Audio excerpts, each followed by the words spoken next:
Добрый всем день. Снимаю процесс в общем, сварки гаража, ну, каркаса гаража, да? Так, ширина 7, длина 9. Ворота будут 3-метровые стоять автоматические. Вот. Что еще? Сэндвич панели вон лежат. Это стеновые у нас, как бы кровельных пока нету. В общем, высота.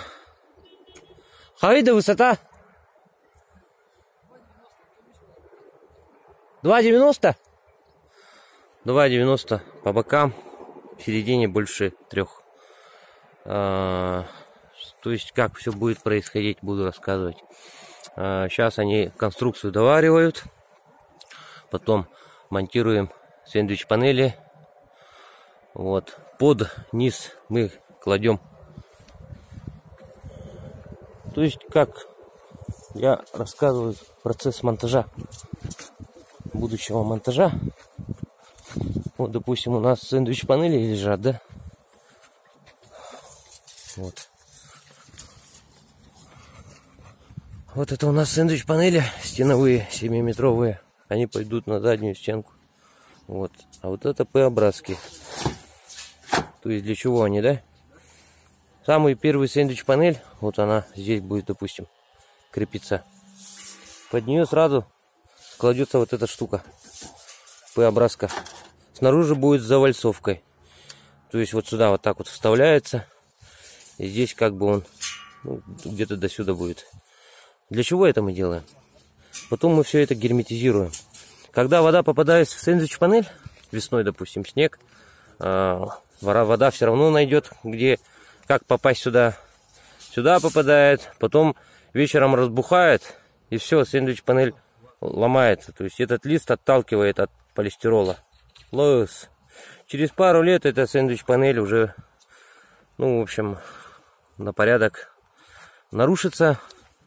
Ломается, лет через 10 она вообще, наверное, вот так вот. Весь лист уже может отойти. Поэтому мы такие сразу П-образки заказываем. То есть делаем все тоже на совесть, герметизируем. Вода туда не попадает. И все, в общем, делается правильно. Вот так вот. Этот гараж для трактора МТЗ. Поэтому ворота 3-метровые будем ставить. Вот, он сюда будет заезжать. Каркас весь еще не готов. Вот материал каркаса. Потом мы утепляем 5 сантиметров. Сначала слой кладем один, потом 5 сантиметров так, внахлёст. Потом арматуру, потом кладочную сетку, потом уже бетон заливаем. И все это. Подушку тоже мы делали, выравнивали, трамбовали. И ну вот так вот. Как бы если кто-то хочет понять процесс монтажа, это вот именно для тех людей. Потом здесь растяжки будут ветровые. Будет, ну как бы, чтобы стена не ходила туда-сюда. И там тоже будет одна. Вот так вот. Здесь будет входная дверь, стеклопакет. С той стороны ничего не будет. Вот. Ну и потом еще видео попутное сниму. Не попутное, а уже... Ну попутное, да, потом уже конец сниму. То есть 3 видео на 1 гараж выложу на ютубе. Смотрите, понимаете. Все, всем до встречи, до следующих видео.